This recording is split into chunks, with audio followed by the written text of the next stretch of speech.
Completion rules for folders are super nice for keeping students organized.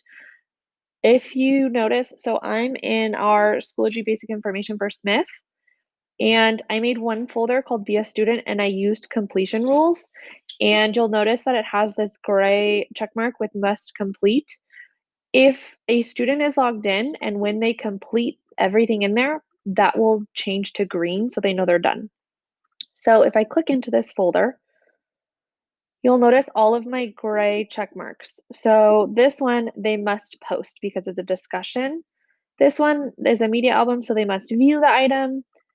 An assignment, they must make a submission, another make a submission, and must complete.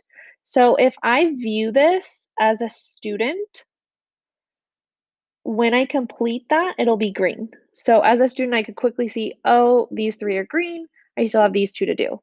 So I think this is a great way to keep students organized. The way I would set this up is I would go to options. So again, this is only for folders. So I have a whole folder that I'm in right now. Options, student completion. And now these are already things that I've set up, but essentially you would click add a requirement and you would click which, so these are all of my topics for my assignments. I have my discussion board, my media album. So for my discussion board, I already said they must reply. And depending on what assignment type it is, so since this is a discussion, I can do view, post, or score at least. The score at least is kind of nice. If you wanted to do like a quick check at the end of a lesson, if you don't want them to move on to the next thing, you might want to say score at least 5 out of 5.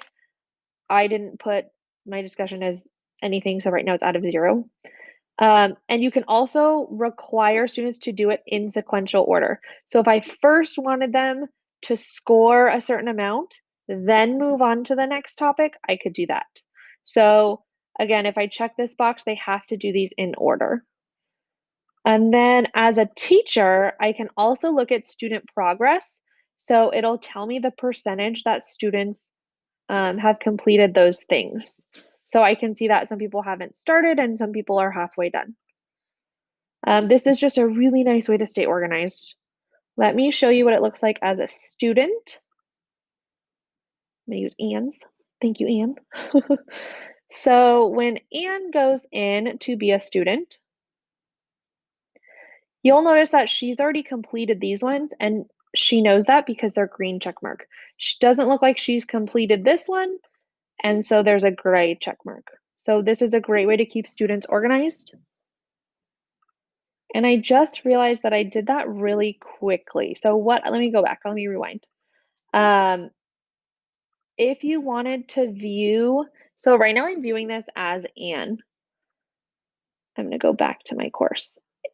If you want to view your course as a student, you're gonna go to course options, view as, and you could click any student name, or once parents are connected, you can view it as parents.